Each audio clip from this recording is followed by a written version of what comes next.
जी। परिधि मैम, कितने समय से शेयर बाजार में खरीद फरोख्त चल रही है? कितना समय हो गया आए हुए? 2 साल हो गए हैं सर मेरे को। और कैसे स्टॉक चुनते हो आप? कैसे डिसाइड कर रहे हो कि ये खरीदना है नहीं खरीदना है? कुछ हस्बैंड करते हैं और कुछ मैं उनके साथ न्यूज वगैरह देखती हूँ तो उससे आइडिया हो जाता है। हस्बैंड अलग से करते हैं, आप अलग से करते हो, ऐसा है? हाँ सर, 3 साल 3.5 साल उनको हो गए हैं, 2 साल मेरे को हो गए। हाँ। और ज्यादा अच्छा कौन कर रहा है? दोनों ही ठीक है। अच्छा, दोनों के उसमें सेम स्टॉक होते हैं, अलग अलग होते हैं? अलग अलग हैं सर। ओके। परिधि मैम, पहला सवाल कौन सा सतपुते सर के लिए? सर मैं एशियल पेंट के बारे में पूछना चाहूंगी सबसे पहले। हाँ। इसमें मैंने क्वांटिटी 50 ली है हाँ। और रेट 2700 का लिया है, और 2024 में मई में लिया था सर मैंने इसको। तो इसको क्या करना है और सर? लिया लंबी उसमें अवधि के लिहाज से था ना परिधि मैम? क्या सर? लंबी अवधि का सोच के ही लिया था कि लेके खरीद के रख हाँ लूंगा, सर। ऐसा सोचा था? हाँ सर। गिर रहा था जब, तब आपको लगा था अच्छी कंपनी गिर रही है, ले लेती हूँ। हाँ सर।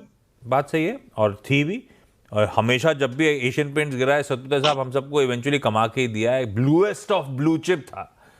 हाँ। आप थोड़े से डायनेमिक्स फंडामेंटली बदले, हाँ सर। चार्ट्स में भी पेन आया, स्टॉक गिरा। जिस तरह के समीकरण अब आपको दिख रहे हैं लॉन्ग टर्म चार्ट्स के लिहाज से, हम लोग क्या करें? एशियन पेंट्स में कहीं भी रेजिलियंस, कहीं भी दमखम, लग रहा है कन्विक्शन की इस बार भी चल जाएगा, ब्लूएस्ट ऑफ ब्लू चिप है, इस बार भी कमा के देगा, या थोड़े से डाउट्स आ गए हैं सतपुते साहब?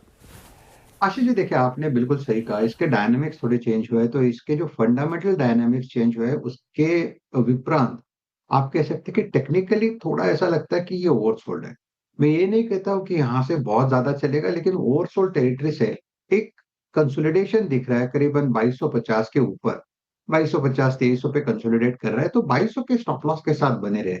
हालांकि यहाँ पे हुआ ही है Ashish ji, counter technically oversold है, लेकिन ये ओवरसोल्ड होने के बावजूद यहाँ पे बायर का इंटरेस्ट जो है वो कम कम है। क्योंकि अगर सामने देखो तो निफ्टी में तो कम से कम 1,500-2,000 पॉइंट की रैली आ गई, लेकिन काउंटर में उतना उछाल नहीं आया। तो इसीलिए मुझे लगता है कि ये जो सेक्टर है इन पर्टिकुलरली, यहीं पे कोई गड़बड़ है। तो यहाँ पे ज्यादा लॉन्ग टर्म पे थोड़ा भरोसा नहीं हो रहा है, क्योंकि हर लेवल पे कहीं ना कहीं बिकवाली आती है। तो आप कह सकते हैं हम लोग कॉशियस है। तो व्यू थोड़ा कॉशियस रखे, लेकिन 2200 के स्टॉप लॉस के साथ फिलहाल बने रहे। अगर हम गलत ठहरे तो लगता है कि ये 2550 से लेकर 2600 तक का एक मूव मिलेगा, जहाँ पे आपको एग्जिट लेना है। तो ओनली थिंग इज यहाँ पे आपको एग्जिट ही लेना है, that is the sale on rise. फिलहाल आप होल्ड रखिए 2200 के स्टॉप लॉस के साथ। हाँ, थोड़ा सा सब बदल गया है अब। वो पेन झेलने से अच्छा है कि एक बार बाउंस आए, इस लेवल पे तो नहीं बेचना है।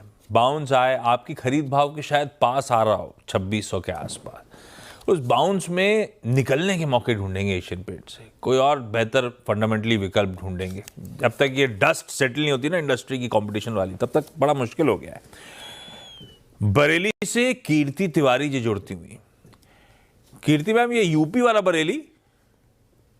Yes sir, very good afternoon sir. Hi ma'am, good afternoon. तो कहाँ रहते हो आप? एक तो दीनानाथ लस्सी है, फिर एक रामपुर गार्डन है, आजकल वो बरेली का वो झुमके वाला चौक हो गया है। किसके पास रहते हो आप? सर ये इंटरनेशनल सिटी है बरेली जो नई बनी हुई है। मेरा सब तुक्के गलत चले गए मतलब?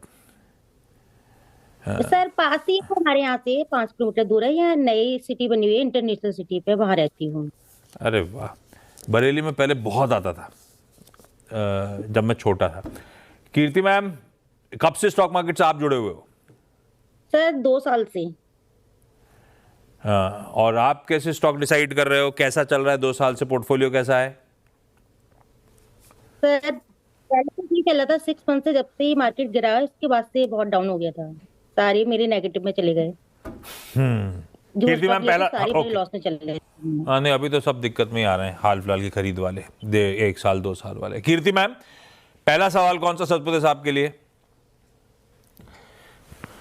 सर मेरा सबसे पहला सवाल तो रेलटेल है, मेरी 425 पे 450 शेयर हैं।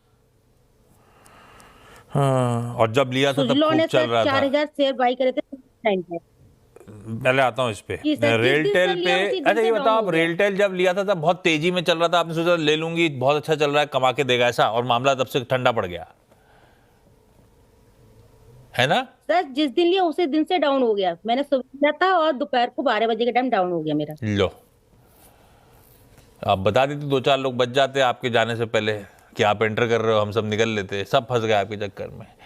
सतपाल साहब क्या करें, 425 की खरीद है, 325 पे आ गया है।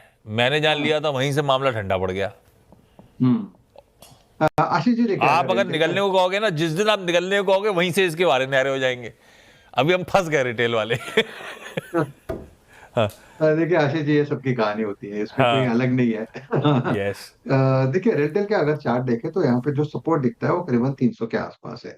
तो आप कह सकते हैं कि 300 और 280 ये इसका क्लस्टर होगा सपोर्ट का। जब तक ये क्लस्टर लोअर साइड पे टूटेगा नहीं, तब तक मुझे नहीं लगता यहाँ पे ज्यादा मंदी होगी। थोड़ा सा फैक्टर्ड इन है, जितना बेचना था बेच गए। अभी यहाँ से मुझे लगता है एक रिलीफ मिलेगा। और रिलीफ रैली का जो इसका टारगेट है वो करीबन है 380 से लेके 410 का। तो अगर आपके पास वक्त है तो मुझे लगता है आपको यहाँ पे होल्ड रखना चाहिए। और स्टॉप लॉस जो आपका होगा वो करीबन 260 260 के स्टॉप लॉस के साथ बने रहे। और सामने जैसे मैंने कहा 400 प्लस माइनस टारगेट लेके काम करें। अगर यहाँ से बाजार संभलता है तो ऑब्वियसली रिटेल भी परफॉर्म करेगा। इन दैट केस प्रोबेबल आप फिर से एक बार कॉल करके, क्योंकि टेक्निकल चार्ट के डायनामिक्स चेंज होते रहते हैं, तो हम लोग आपको एक पहला बेस देंगे कि इस लेवल तक जाएगा। और उसके बाद अगर बाजार संभलता है, बाजार के डायनामिक्स पॉजिटिव हो जाते हैं जो आजकल हम देख रहे हैं, तो ऑब्वियसली आपको एक बेटर प्राइस भी मिल सकता है। ओके, आता हूं बाकी क्वेरीज पे। एक फोन लाइन पे दिल्ली से रोशनी जी जुड़ती हुई। Roshni ma'am, hi, good afternoon Roshni ma'am. Hi sir, good afternoon sir. मेरा मैम सवाल पूछो। सर मेरा क्वेश्चन है एनटीपीसी ग्रीन से। हेलो। हाँ मैम, कितनी क्वांटिटी आईपीओ के समय का है कि उसके बाद का है? क्या सर? कब लिया था? जब आईपीओ आया था तब लिया था या लिस्ट होने के बाद लिया? बस सर मैं टू मंथ्स पहले लिए थे सर, मतलब जनवरी में सर लिए होंगे सर। कितनी क्वांटिटी किस भाव पे मैम? सर 132 प्राइस पे लिए थे, 150 शेयर सर। तो क्या सर इसको होल्ड कर सकती हूँ या नहीं? अभी है 4 महीने पुराना लिस्टिंग, ये शायद मेरे ख्याल से 2 महीने पहले मैम ने खरीदा 132 के भाव पे 132। इसे अपडेट कर लीजिए, 132 कहा मैम ने। तो अभी रीसेंट लिस्टिंग थी तो रिक्वेस्ट करी।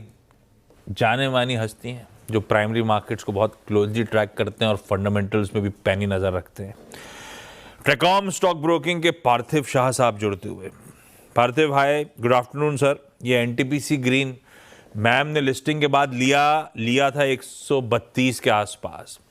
मैम, ये रोशनी मैम लंबी अवधि के लिए लिया था या सोचा था तेजी वेजी आएगी निकल जाऊंगी? नो सर, 1 ईयर के लिए लिए सर। पार्थिव जी, 1 ईयर के टाइम होराइजन के लिहाज से एनटीपीसी ग्रीन रख लूं क्या? सबसे पहले गुड आफ्टरनून आशीष सर, और thank you very much for the kind introduction. देखिए, मेरी सलाह ये रहेगी कि बेसिकली आज के तारीख में इसके वैल्यूएशंस बहुत ही महंगे हैं। इनकी टोटल कैपेसिटी जो रिन्यूएबल एनर्जी की स्पेस में उनकी जो टारगेटेड है करीबन 20,000 मेगावाट्स, विच इज 20 गीगावाट्स की कैपेसिटी लोग टारगेट कर रहे हैं, जो आने वाले 5 से 6 साल में ये आएगी। लेकिन एक हमने पास में देखा है कि काफी पीएसयू कंपनीज में जब इतनी बड़ी कैपेसिटीज ऐड करते हैं तो कॉस्ट ओवररन्स का इशू होता है। आज की तारीख में ऑपरेशनल कैपेसिटी सिर्फ 3,320 मेगावाट्स है, जिसपे ये वैल्यूएशन ऑलमोस्ट 53 के ईवी एबिटा के वैल्यूएशन पे ये कंपनी अवेलेबल है। मेरा हम्बल सजेशन ये रहेगा कि you can think of exiting from this company. छोटा सा लॉस है नो डाउट, और आप अदानी ग्रीन जैसी कंपनी टारगेट कीजिए, बिकॉज बाय 2030 उनका टारगेट है 50,000 मेगावाट्स की रिन्यूएबल एनर्जी की कैपेसिटी। आज की तारीख में उनके पास ऑलरेडी 12,000 मेगावाट्स की कैपेसिटी है। तो एग्जीक्यूशन ट्रैक रिकॉर्ड बहुत ही शानदार है वो कंपनी का, और वहां पे आपको लॉन्ग रन पे अच्छी वैल्यू क्रिएट हो सकती है। स्विच कर लीजिए भाई। एनटीपीसी ग्रीन में लॉसेस होंगे, लेकिन ज्यादा अकलमंदी अदानी ग्रीन में दाव लगाने की है, जिसका पोर्टफोलियो आउटलुक ज्यादा बेहतर नजर आता है। पार्थिव, गुरुकुल के बाद आप मुंबई में हो या अहमदाबाद वापस पहुंच गए? नहीं sir, back to Ahmedabad, back to work. लेकिन मजा आ गया आप लोग के साथ ये सेशन करने का, और जो फीडबैक मेरे को मिले हैं, so many people asking for recording, और I think thanks to your anchoring also, बहुत मेरे को भी बहुत कंफर्ट लगा। It was fun, thank you very much sir. आपके साथ हमेशा मजा आता है, और आईपीओ मार्केट इतना ब्यूटीफुली समझाते हैं पार्थिव, प्राइमरी मार्केट, मजा आ जाता है। पार्थिव, थैंक यू सो मच उसके लिए, थैंक यू सो मच आज जुड़ने के लिए। गुरुग्राम वापस परिति मैम के पास। परिति मैम, अगला सवाल। सर मेरा अगला सवाल रिलायंस का है। रिलायंस का, ओके। इसमें मैंने क्वांटिटी 100 ली हुई है, रेट है 1385 रुपए का, और नवंबर 2024 में लिया था सर मैंने इसको। हाँ, और ये लंबी अवधि के लिए लिया है परिति मैम? हाँ सर, लंबी अवधि के लिए लिया है। सचमुच साहब क्या करें भाई, रिलायंस 1385 की खरीद लॉन्ग टर्म के लिए। जी देखिए, रिलायंस का चार्ट एक बेहतरीन चार्ट है। मुझे अभी भी याद है, हमने 1200 के लेवल के आसपास जब था, तभी कहा था कि यहाँ पे आपको एक्यूमुलेशन करना है। डिप मिला, एक्यूमुलेशन हुआ और वहां से ये स्ट्रेंथ दिखा रहा है। फिलहाल की बात करें तो 1300 1320 ये इसका क्लस्टर है, रेजिस्टेंस है। जब तक ये लेवल नहीं निकलेगा, यहाँ पे इमीडिएट आपको एक अप मूव नहीं मिलेगा। थोड़ा कंसोलिडेशन होगा 1300 1320 से लेके 1200 1240 तक। तो ये अभी मुझे लगता है 1200 1300 आपके लिए, 1200 से 1300 भी थोड़ा कंसोलिडेट होना जरूरी है। एक बार ये कंसोलिडेशन पूरा होगा, इन दैट केस प्रोबेबली आप देखोगे ये 1400 का टारगेट अनफोल्ड करेगा, क्योंकि आपने पोजीशन ऑलरेडी बनाई है।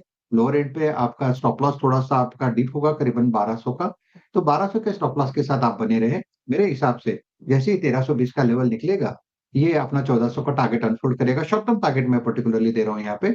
अगर 1300 1320 का लेवल निकल जाए, in that case you can trail your stop loss to 1280। Kirti ma'am, अगला सवाल। लो, कीर्ति जी डिस्कनेक्ट हो गई हैं, शायद रिपैच करने की कोशिश की डॉक्टर साहब। परिति मैम आप जब तक तो अगला सवाल पूछो। टाटा मोटर का है सर मेरा अगला सवाल। ओके। क्वांटिटी 170 है इसकी, रेट 847 है, और 2024 में फरवरी में लिया था सर मैंने इसको। शहबाज साहब क्या किया जाए यार, ₹125 से ज्यादा का लॉस हो रहा है। पेन काफी था टाटा मोटर्स में बीच में, करना क्या है हम लोगों को?